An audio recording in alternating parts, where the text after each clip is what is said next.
Hi, I'm Amber Evans, and this is Ford Hotel Supplies Culinary Spotlight. Today, we have a special opportunity of being here at Eckert's Farm, and I have Chris Eckert, President and CEO of Eckert's Farm, here with me. Hello, Chris. Thank you so much for being with us today. Good morning. My pleasure. Absolutely. It's a beautiful day to be out at Eckert's Farm. If you haven't had the opportunity to bring in the family, I definitely recommend it. Right now, we are standing in the middle of pumpkin patch where you have pumpkin picking for the season. Tell us a little bit more about what guests can expect. Yeah, we actually refer to this as pumpkin land. You know, this is where pumpkins really come to life for the October fall season. And it's also where we have our entrance to our Jack Slided Trail, which is a new attraction we've added this fall at our Belleville location for nighttime entertainment. So lots going on out here in the pumpkin patch this year at Eckert's. But this is where we bring all of our guests, which we'll have hundreds of thousands of St. Louis residents coming out this fall to go pumpkin picking, apple picking, continuing their family traditions over many generations. That is such a special part of our job and history here at Eckert's. Well, and you mentioned, Chris, your history, which is, as we were discussing earlier, 7, 8 generations in that your family has been in the area and has had a farm and practices sustainable farming. Why is it so important that Eckert's Farm builds such a rich community that you all have done? I don't know. I mean, it's really just kind of part of our DNA. I've always been raised, whether it's my father or my grandparents, it was always kind of told we give back to the community that gives to us. So, and you said sustainability, part of what's built into us is sustaining this business and farm for future generations of our family to, have the opportunity to have a similar experience to us, even though things change over time. Obviously, we're not doing the same thing that my great-great-great-grandfather was doing here. But, we are still farmers, and we are still on the same land that we've had since the 1870s. And that story is authentic, and it's also a story that's really hard to duplicate. You can't just start up another operation, say you've been there for 7 generations. And I love authenticity. I love that you brought that up because you can see it just on our ride around the farm. You can see that coming out in all of the different things here. And you talk about the blackberries, raspberries, everything that you all have out here is phenomenal. And just to bring that here, I think within the community says a lot about Eckert's Farm. So, Chris, how does you and your team balance having a fully functional farm here at Eckert's Farm with guests coming and having fun activities? Yeah, it's a challenge, obviously, because a working farm is not necessarily a safe place to just let kids run around on. But it's also such a great opportunity because most people don't have an opportunity to go see where food is actually produced and how orchards grow apples or peaches. Our ability to connect directly with the consumer is a real honor for us, to show people how apple trees grow, that you pick an apple off a tree, you don't buy it off a shelf, and get kids excited about fruits and vegetables. So, we really we really excite ourselves about that opportunity to connect people with agriculture and show them a little bit about how a farm works. So it is a trick. We have to balance, what work can go on at what times of the year.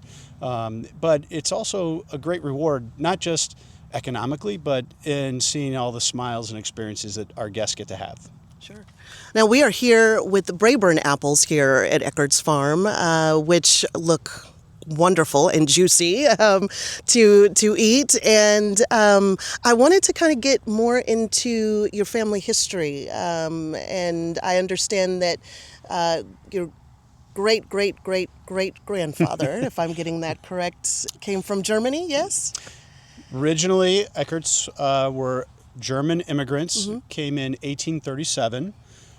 Farmers in Germany came to this area, as a lot of Germans were doing at that time, to have new opportunity and land and climate that was similar to what they were used to in Germany, and also a community that was very rich German history. So the spoken language was German, and the newspapers were written in German in this area at that time. But as farmers, we were kind of the traditional grain and livestock farmers at that time. And you, as a farmer of that era, would have a small orchard or garden, and you'd raise fruits and vegetables along with livestock and grain. It really was not until the 1860s and 70s that we started to get more entrenched into what we call specialty crops. Tree fruits and nuts were the two things that we started. So apples, peaches, and nuts. That would have been the second generation of the family. Then the third generation was the generation that actually moved to Belleville, to this farm, in the 1870s. And that's when fruit production really got going. And I think it was because the farm was moving closer to a population base that demanded more fruits and vegetables. We also have an entrepreneurial spirit in our family, and we are always looking for ways to have more control over the pricing and the profitability of the things we were producing at that time. So selling directly to the end consumer was a way to get a higher price for the crops we were growing, control pricing, and so forth. So it was really in the late 1800s that we started selling directly to consumers. And our first roadside market opened in 1910. It was right along the road here. And then our first store opened in the 1920s, about a mile up the road, because this was not even a road here where Highway 15 is. My great-grandfather built the first roadside market on this farm in 1927, and that is still the building that we have our restaurant in today. Nice. Wow, that's a lot of history, and it's just cool to hear about how you're continuing that tradition, and providing so much for the community here. So, if I may, I wanted to pick one of these apples, if I may. Yeah.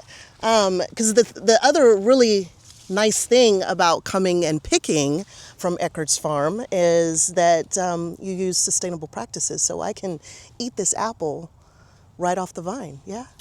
Well, I do every day. Yeah. So. An apple a day keeps the doctor away. Very tasty. Very tasty. Thank you, Chris. It's loud in here, but this is where we're making sweet juice. Okay.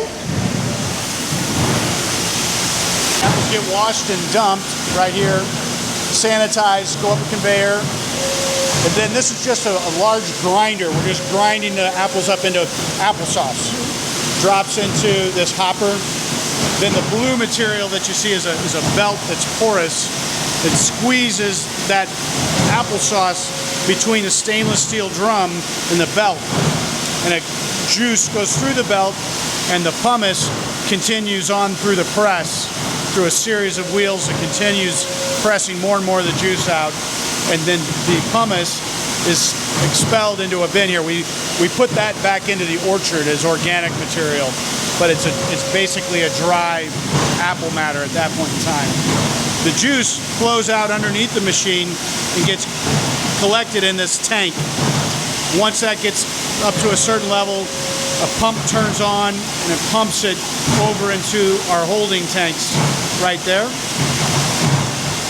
It sits there until we're ready to start pasteurizing and bagging. So the first machine is a pasteurizer, heats it up to about 170 degrees, and then we fill it into bags at that pasteurization temperature. That makes it shelf stable. There's no preservatives, there's absolutely no filtering of the juice at all. The only thing in that bag is apple. Wow. When we're making hard cider, same process, but we're not pasteurizing the juice at all. We take the raw juice, pump it over into these tanks. We stabilize that juice, then we inoculate it with yeasts, different yeasts that we've trialed to see what brings out the flavors we like best. That juice makes what we call our estate blend. It's effectively dry apple wine. There's no residual sugar left in it at all. That estate blend is then held until we want to, make a concoction of the hard cider. So in this case, this is caramel apple. So we're adding caramel flavoring back into this to get this flavor. And then there might be some other things, some spices or different secret, ingredients that we want to put in there to achieve a certain flavor profile. The one unique thing in our process is because we're an apple farm, we've got lots of juice. When we finish this product, a lot of times we want to bring some sugar back into the juice after we are done with the fermentation. Most hard cideries will do that with sugar. We're going to actually use our raw juice to come back in and sweeten it with apple juice. Then we pasteurize this product so that it's stable. It's not going to, have a, go bad because it's got sweet juice in it or anything.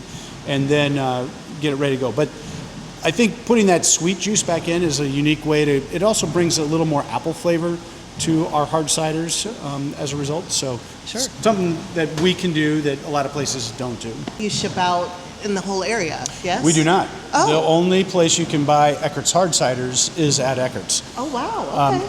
And not because we can't distribute out, it's just that we are choosing not to. We're a small operation. We just want to do what we do for us. And then, we'll see where the future goes. But right now, it's really just an in-house product. Sure. Well, I feel like that makes it more special, too. Yeah. Well, it allows us to do more. Yeah.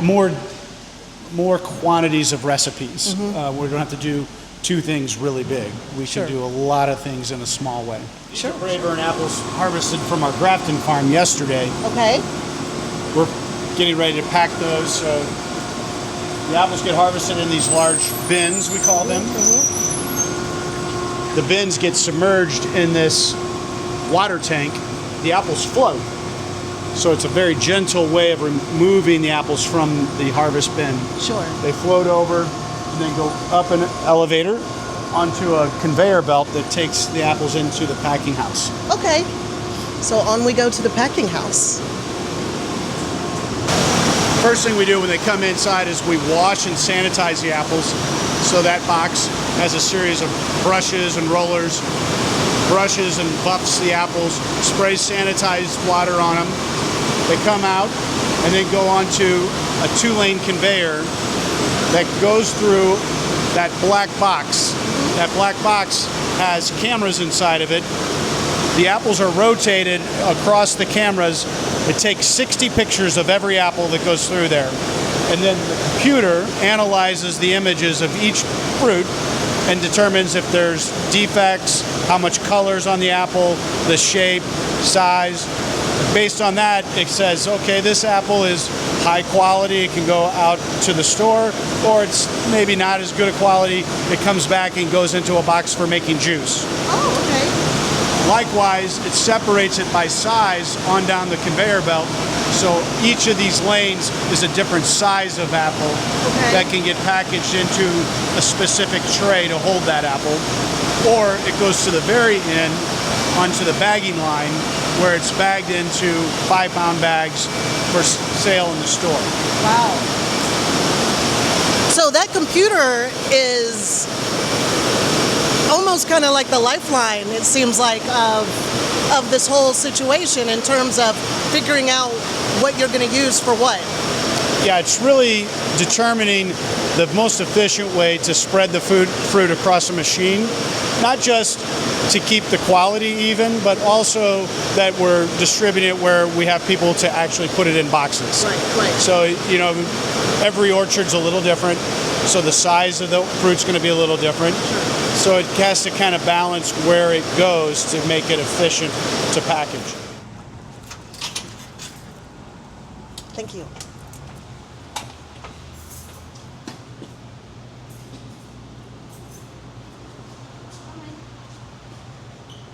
This space was remodeled in 2022.